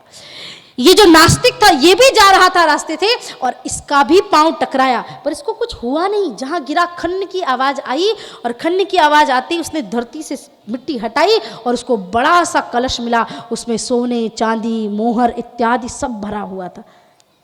ये बहुत खुश अब था तो ये मित्र ही, इसने सोचा दौड़ता दौड़ता जाता हूँ, अरे मंदिर जाना पड़े तो क्या हुआ, अपने मित्र को बताता हूँ कि देख मेरे साथ बहुत अच्छा हुआ, मिलके दोनों आधा आधा बांट लेंगे। इसको बड़ा प्रेम था उस मित्र से, आस्तिक नहीं था पर मित्र से लगाव था। मंदिर गया तो पता चला कि उनका एक्सीडेंट हो गया, वो तो हॉस्पिटल में है। ये दौड़ता दौड़ता गया और इसको तो मौका मिल गया। बोले देख मैं सदैव से कहता था तुझे ये भक्ति भाव में कुछ नहीं रखा है। मैं उधर वैश्यालय जा रहा था और मुझे इतना बड़ा कलश मिल गया, मैं अगर मेरी 7 पुश्ते भी काम ना करे तो बैठे बैठे खा सकती, इतना सोना मिल गया। और तू तो शिवालय गया था, वो भी शिवरात्रि के दिन, देख तेरे साथ क्या हुआ, तेरा पांव टूट गया। इसको भी लगा सही बात है, भगवान ने मेरे साथ किया, ये नास्तिक आदमी रोज वैश्यालय जाता है, शराब पीता है, इसके साथ इतना अच्छा कर दिया शिव जी ने और मेरा पैर तोड़ दिया। 1 महीने हो गए और ये मंदिर जाना इसने आस्तिक व्यक्ति ने बंद कर दिया। मंदिर के पुजारी जी इसके घर पे आए, क्योंकि कोई व्यक्ति 10-20 साल से रोज अगर मंदिर आए और उसके बाद एकदम से आना बंद कर दे तो थोड़ी चिंता तो होगी ना, भाई कहाँ गया, क्या हुआ, कैसे। पुजारी जी आए और आकर के पूछा कि क्या हुआ, क्यों नहीं आते मंदिर। बोले नहीं आना, मुझे नहीं आना। पुजारी से मिलने से मना कर दिया। पूरे गांव में कोई भी आता उसने सबसे मिलने से मना कर दिया। गांव के लोगों ने कहा इतना आस्तिक आदमी अगर मंदिर नहीं आएगा तो काम नहीं चलेगा। दूर गांव में एक संत आए थे, उनको बुलाया और कहा कि आकर के इसको समझाइए। संत उसके घर में आए और बोले क्या हुआ, तुम मंदिर क्यों नहीं जाते। बोले क्योंकि शिव जी भेदभाव करते। एक नास्तिक आदमी जो शराब पीता था, वेश्यावृत्ति में संलग्न था, उसको सोने चांदी से मोहरों से भर दिया और मैं तो शिवालय जा रहा था, मेरा पैर तोड़ दिया। शिव जी हमेशा बुरों के साथ अच्छा करते हैं और अच्छे लोगों के साथ बुरा करते हैं। संत ने ध्यान लगाया और संत ने कहा तुम्हें पता है उस दिन क्या होने वाला था। बोले क्या। बोले तुम्हारे पूर्व जन्म के किए हुए पाप की वजह से तुम्हारी मृत्यु उस घड़ी होने वाली थी, पर क्योंकि तुम महाकाल के दर्शन कर रहे थे तो कालों के काल महाकाल ने तुम्हारी मृत्यु को उस समय टाल करके तुम्हें जीवन दान दे दिया। तुम्हारे प्राण जाते उससे अच्छा शरीर का एक छोटा सा अंग टूटा और तुम्हारा कम में हो गया। और जो तुम्हारा मित्र था ना, उसका चक्रवर्ती सम्राट बनने का योग था। उस समय हो सकता है वो इस देश का राजा बनता, इतने पूर्व जन्म के पुण्य थे उसके, लेकिन इस जन्म में उसने इतना व्याभिचार किया, इतना पाप किया कि उसके सारे पुण्य छीण हो गए और उसको बस 10, 20, 25, 50 सोने की और हीरो की मोहरों में ही प्रसन्न होना पड़ा। जिसको राजा बनना था वो भिखारी बन गया, जो मरने वाला था उसको जीवन दान मिल गया। और ये केवल और केवल मेरे महाकाल की कृपा से ही हो सकता है महाराज। तो जिसने जीवन में महाकाल को मान लिया, उनके शरण में आकर के अर्जी लगा दी, दुनिया में उससे ज्यादा बड़भागी और कोई हो नहीं सकता। मैं महाशिवरात्रि के इस पवित्र पर्व पे सभी नवी मुंबई के सभी लोगों से बस इतनी प्रार्थना करती हूँ, हमारा जीवन मिला है भगवान की भक्ति करने के लिए, समाज की सेवा करने के लिए। और मेरा एक उद्देश्य भी है, जैसा कि आपने सुना कि गौ सेवा, तो हम गौ सेवा तो करते ही हैं, उसके साथ साथ जो भी है चाहे दिव्यांग सेवा हो, क्योंकि मुझे ऐसा लगता है नर ही नारायण है। तो आप लोगों से भी निवेदन है, ये जो मूर्ति हम देखते हैं, चाहे शिवलिंग हो, चाहे राम जी का इतना सुंदर अद्भुत विग्रह बना, वो मूर्ति किसने बनाई? किसी मनुष्य ने, किसी कारीगर ने बनाई। और ये मूर्तियां जो बैठी वो किसने बनाई? मेरे भोले बाबा ने। भोले बाबा को लगता होगा कैसा आदमी है, मेरे मंदिर में आता है, कहते त्वमेव माता च पिता त्वमेव, और बाहर कोई आदमी मिल गया, बोले मंदिर के अंदर बाहर मिला है तो नहीं लड़ रहा हूँ, मेरी गली में मिलना देख लूंगा तुझे। क्या है ये? क्यों इतनी ईर्ष्या, क्यों इतना द्वेष, क्यों? भगवान कहते होंगे अपनी बनाई हुई मूर्तियों से इतना प्रेम करता है, मेरी बनाई हुई मूर्तियों से नफरत करता है, ईर्ष्या करता है। इसलिए निवेदन है, तितिक्षया करुणया मैत्रिया चा अखिल जंतुषु, समाज के हर प्राणी के प्रति मैत्री का भाव रखना है, करुणा का भाव रखना है, प्रेम का भाव रखना है, तभी हमारा जीवन सार्थक होने वाला है। आप सभी से 2-3 विषय एक छोटे छोटे और मैं आप सभी से कहना चाहती हूँ। माताएं, ज़्यादातर मैंने, भैया लोगों को लगेगा कि साध्वी जी मातृशक्ति की तरफ ज़्यादा ध्यान है आपका, पार्शल हो रहे हो। मैं पार्शल नहीं हो रही हूँ भैया, बस एक जो व्यक्ति सो जाए उसको जगाना जरूरी है। और यहाँ बैठी एक एक मातृशक्ति मेरे लिए 1-1 लाख मातृशक्ति के बराबर है, क्योंकि आप जागरूक मातृशक्ति हैं और जागरूक एक मातृशक्ति लाखों मातृशक्ति के बराबर है। तो पहली चीज कि आपको पति से लेकर बच्चों तक संस्कार सबको देना है। अभी हमारी मातृशक्ति आई थी हमारा स्वागत के लिए, तो मैंने उनको बोला कि देखो संगठन में जब हम कहीं जुड़ते हैं ना, तो पुरुष जुड़े तो अपनी पत्नी को जोड़े, पत्नी जुड़े तो पति को जोड़े। जब दो लोग साथ में मिलकर संगठन का काम करते हैं तो हमारा समाज आगे बढ़ता है। बच्चों को कार्यक्रमों में अवश्य लेकर के आए, ठीक है थोड़ा बहुत हल्ला करेंगे लेकिन उनके कान में भगवान का नाम गूंजेगा, उनको पता चलेगा। हमारी माताएं अपने बच्चों को हर पार्टी में लेके जाएंगी, हर उत्सव में लेके जाएंगी, बस कथा में लेके नहीं जाएंगी, बच्चा बोर हो जाएगा। अगर आप बच्चे को यही सिखाते रहोगे तो आपका बच्चा कैसे जाएगा?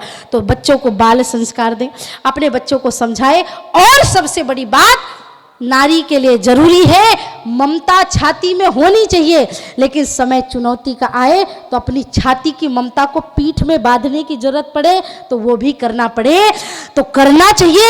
हाथ में शास्त्र लेकर के समाज को सत्संग सिखाओ, बच्चों को सद्ज्ञान दो, और समय आए तो शस्त्र उठा करके अपनी अस्मिता के लिए लड़ना भी सीखो। एक हाथ में माला और दूसरे हाथ में भाला लेना पड़े तो माताओं को लेना चाहिए, लेकिन अपने सम्मान और समाज के लिए आगे बढ़ना पड़ेगा। इतनी मेरी विनती है आप सभी से और भैया लोगों से कि मातृशक्ति का सहयोग करें, आपका कर्तव्य है। जब हम 7 फेरे लेते हैं ना तो फिर कुछ फेरों में माताएं आगे रहती है सप्तपदी में और कुछ फेरे में भैया आगे रहते हैं। तो पति पत्नी का जीवन भी ऐसा ही होता है, कभी ये आगे कभी वो पीछे, कभी ये आगे कभी वो पीछे, है ना। तो हमारा जीवन इसी प्रकार से आगे बढ़ता रहे। हम हमारी शिल्पा ताई को, हमारे प्रकाश जी को, हमारे संजीव भैया को, उनकी धर्मपत्नी जी को, सबको बड़ा धन्यवाद देती हूँ। आपने मुझे इस शुभ अवसर में कार्यक्रम में बुलाया। मैं वैसे जानी जो जाती हूँ वो दूसरे विषयों के लिए, मैं जिस प्रकार की बातें करती हूँ, परंतु हमारे भैया ने बताया कि यहाँ इस क्षेत्र के लोग पहले से ही बहुत जागरूक हैं, समझते हैं। पर जागरूक तभी माने जाएंगे आप जब अपनी जागरूकता को आप दूसरों तक पहुँचाएंगे। आप अपनी जागरूकता को अगर दूसरों तक नहीं पहुंचाएंगे, उस ज्ञान का कोई मतलब नहीं है। या विद्या सा विमुक्त है, विद्या का मतलब जो बंधन से मुक्त करे, बंधन में बांधे वो ज्ञान नहीं होता है। पूरे भारत में दूसरा संदेश खाली ना बनने पाए, इसलिए भारत की हर माता को आगे बढ़ चढ़ के काम करना पड़ेगा। कश्मीर से लेकर के कन्याकुमारी तक मैं सदैव कहती हूँ, भारत इतना सर्वश्रेष्ठ देश है, भारत जैसा देश पूरी दुनिया में कोई नहीं हो सकता। क्योंकि किसी भी देश को देश उसकी जमीन का टुकड़ा नहीं बनाता है, उसकी संस्कृति उसको देश बनाती है। क्योंकि स्विट्जरलैंड की तरह ही सुंदर कश्मीर की स्वाद घाटी है। पर मैं आप लोगों को बोलूं कि 4 डे 3 नाइट का पैकेज आपको किसी हनीमून कपल का दो, न्यूली वेड्स का, कि जाओ कश्मीर की स्वाद घाटी में रह के आओ जो पाकिस्तान में है, हैं? जाओगे? नहीं जाएंगे। किसी को अफगानिस्तान का पैकेज दे दो, जाएगा? नहीं भैया, हम शिमला मनाली घूम लेंगे, वो काफ़ी, हमको कहीं नहीं जाना। क्योंकि वहाँ की जो स्थान है उस स्थान को लोगों ने बद से बदतर बना दिया है। वहां पर स्थिति सांस लेने की नहीं बची, नहीं, लोग घूमेंगे फिरेंगे कैसे। और हमारा भारत इतना महान है, हर कदम पे भाषा बोली, हर कदम पे पकवान, व्यंजन, वेशभूषा, संस्कृति, सब कुछ हमारे पास इतना होलसेल में है, इतना विराट है, पूरी दुनिया हमसे लेने आती है। तो हमें पाश्चात्य की जूठन चाटने की आवश्यकता नहीं है। हमारा सनातन सबसे समृद्ध है और इसी सनातन संस्कृति को हमें उच्च स्तर पर लेकर के जाना है। माँ भारती का गौरव बढ़ाना है और माताओं की इसकी अहम भूमिका है। हमारे भारत के माननीय प्रधानमंत्री जी ने भी माताओं को राजनीति में 33% आरक्षण दे दिया है।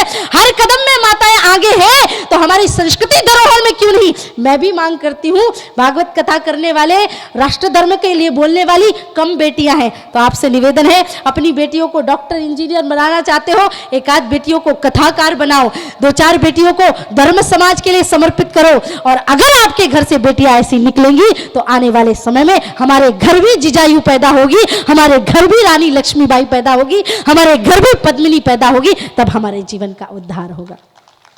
तो आप सभी का बहुत बहुत धन्यवाद। आप सभी ने मुझे यहाँ आमंत्रित किया। कहने को तो मैं रात भर भी प्रवचन करूँगी तो कोई आपत्ति नहीं होगी, लेकिन समय की भी एक मर्यादा है। पर आने वाले समय में पूर्ण प्रयत्न करेंगे कि अभी 1 दिन के लिए आए हैं, अगली बार 7 दिन भागवत कथा करने के लिए हम आपकी इस स्थान पे आएंगे और विस्तृत चर्चा करेंगे। पर मैं हर कथा के अंत में एक बात कहती हूँ, 5 प्रकार की भक्ति है, मातृ भक्ति, पितृ भक्ति, गुरु भक्ति, देव भक्ति और राष्ट्र भक्ति। और राष्ट्रभक्ति सर्वोपरि है। जिसने राष्ट्रभक्ति कर ली उसमें सारी भक्तियां समाहित हो जाती हैं। आज हमारे देश को प्रधानमंत्री जी जैसा नेतृत्व मिला है ना, तो अपने बच्चे को भी सिखाओ। क्योंकि मैं बार बार उनका नाम इसलिए ले रही हूँ, पहले के ज़माने में नेता ऐसे नहीं होते थे। नेता बोले, कोई भाई बोले नेताजी आगे तो ऐसा लगता था कोई गाली दे रहा है। उन्होंने नेता शब्द को इतना ऊंचा बना दिया है। मैं सदैव एक बचपन से कविता बोलती आ रही हूँ कि कातिलों की मुक्ति का विधान हो गया यहाँ, आज देशद्रोही भी महान हो गया यहाँ। एक रिवॉल्वर ने देशभक्ति को डरा दिया, कातिलों की टोलियों को रहनुमा बना दिया।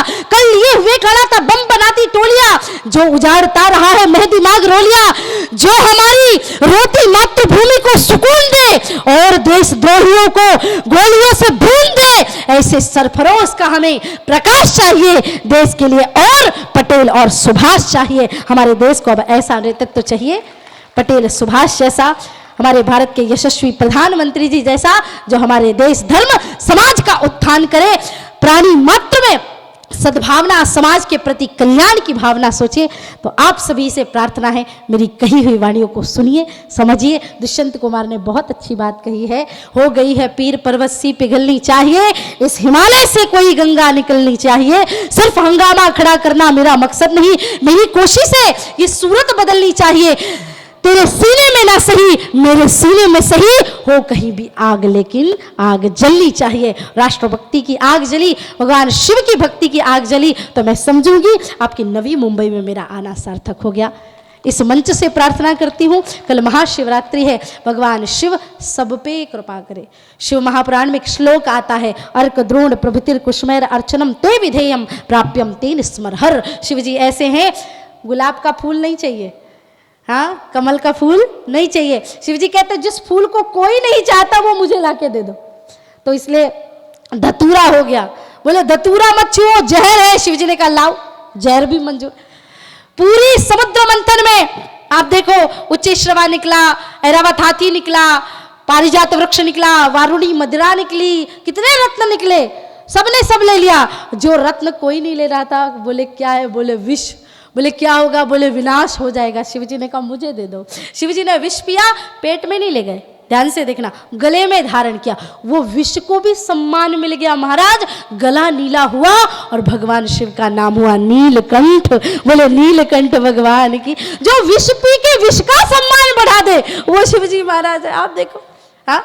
और अंदर क्यों नहीं ले गए?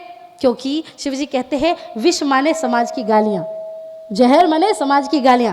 उसको पियो तो सही, पर कंठ में रखो, गले में रखो। उसको पेट में ले गए तो चलता रहेगा, कब इससे बदला लूं, कब इसको मारूं, स्ट्रैटेजी, प्लानिंग, सारी चीजें लगेंगी।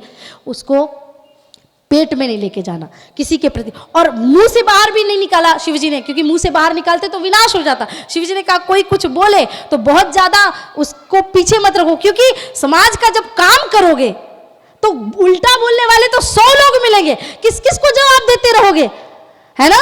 कुछ तो लोग कहेंगे, लोगों का काम है कहना। एक बिहार के आदमी ने कहा कि मोदी का परिवार नहीं है, अब उससे मोदी जी परेशान थोड़ी हो जाएंगे। मोदी जी ने कहा 100 करोड़ जनता, 140 करोड़ जनता मेरा परिवार है। लोगों ने लिख दिया मोदी का परिवार, बन गए सब मोदी का परिवार। सारी दुनिया जानती है कौन उनका परिवार है।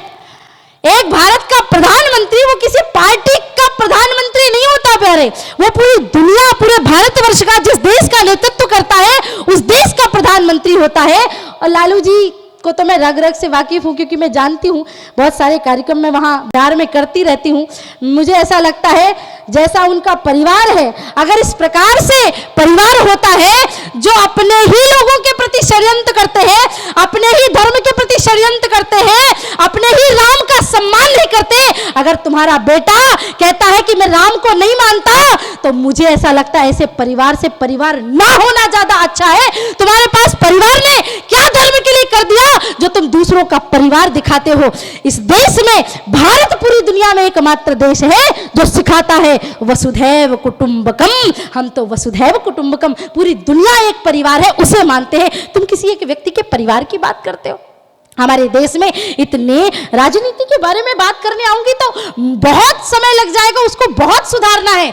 पर देखो लोकसभा का चुनाव आ रहा है और संत होने के नाते मेरी जिम्मेदारी है, हाथ जोड़ के निवेदन है, 22 जनवरी के दिन निमंत्रण मिलने पर जो मेरे राम लला की चौखट पे नहीं गए ना, वो व्यक्ति जब तुम्हारी चौखट पे 2024 में वोट मांगने आए तो उन्हें कह देना जो हमारे राम का नहीं वो हमारे किसी काम का नहीं। तो इसलिए निवेदन करती हूं, राम मंदिर, भगवान श्री राम, अभी एक दुष्ट दुराचारी विधर्मी पापी, उसको जितने शब्द कहो, शिवजी महाराज मैं तो आज प्रार्थना करती हूँ भोले बाबा से, भोले बाबा कल महाशिवरात्रि है और ऐसे दुष्टों को तो सबसे पहले उनकी बुद्धि ठीक करो। ए राजा नाम का विधर्मी कहता है मैं राम को मानता ही नहीं, और वो राम का नाम लेके ऐसे कहता थू, जय श्री राम पे थू। ये लोग रहते कैसे भारत में, लोग इनको वोट कैसे दे देते। ये कहता मैं भारत माता को नहीं मानता, तुम क्या संविधान को चलाओगे। इसलिए आप सभी से निवेदन है, आपका वोट बहुत महत्वपूर्ण है। रामचरितमानस में ये बात कही गई है, अपने मत का सही प्रयोग करना चाहिए। जो राम का है वो हमारा है, जो हमारे भगवान का नहीं वो हमारा भी नहीं। उठाइए दोनों हाथ, मुट्ठी बांध के बोलेंगे मेरे साथ, है ना, बढ़िया से। देखो इस पूरी सोसाइटी को तो आपने पहले से राममय कर रखा है, मुझे आपको कुछ बताने की कहने की इतनी आवश्यकता थी भी नहीं, लेकिन मेरा कर्तव्य है, मैं कहीं जाती हूँ लोगों को राष्ट्र धर्म के प्रति मार्गदर्शित अवश्य करती हूँ। कुछ लोगों ने नीचे हाथ कर लिया, ऐसे एकदम रखो ना, क्या दिक्कत है, थोड़ी देर ऐसे बढ़िया मस्त अच्छा भी लगता है। इतने सारे हाथ मुट्ठी बांध के दिखाई देते तो लगता है हिंदू संगठित हो गए, है ना। और शिल्पा ताई मैं तो कहती हूँ आप लोग जब भी कोई धर्म सभा कार्यक्रम ऐसे करो तो मुट्ठी बांध के जय श्री राम का उद्घोष कराया करिए, क्योंकि इसमें जब ऐसा करते ना तो लोग खुले हुए रहते, इसमें हमारा हिंदू संगठित होता है। इसका मतलब जाति पाति धर्म की भावना से परे होकर के हमें समाज का काम करना। उठाइए दोनों हाथ, भारत माता की, भारत माता की। अच्छा एक बात बताना, हाथ रखो रखो ऊपर, आपके इस स्थान पे कितने परिवार है? 1200 घर है और लगभग 5-10 हजार, हाँ 5000 लोग होंगे। 5000 लोगों के कानों तक यहाँ आपकी आवाज गूंजनी चाहिए, पक्का? उड़ाइए दोनों हाथ। मैंने इतनी देर तक बोला है तो थोड़ा आपकी भी एनर्जी तो जानी चाहिए, जोर से। भारत माता की, भारत माता की, सोमेश्वर महादेव की, सोमेश्वर महादेव की, छत्रपति शिवाजी महाराज की, छत्रपति संभाजी महाराज की, राम जन्मभूमि की, काशी विश्वनाथ की, कृष्ण जन्मभूमि की। दोनों हाथ ऊपर उठा के रखे मुट्ठी बांध के, और मैं बोलूंगी हर हर और आप कहेंगे महादेव। हर हर, हर हर, जय जय श्री राम, जय जय श्री राम, जय जय श्री राम। नवी मुंबई के सभी बंधुजनों को खूब खूब कोटि कोटि प्रणाम। आप सभी ने मुझे आमंत्रित किया, बहुत बहुत धन्यवाद। जय श्री राम, जय मां भारत।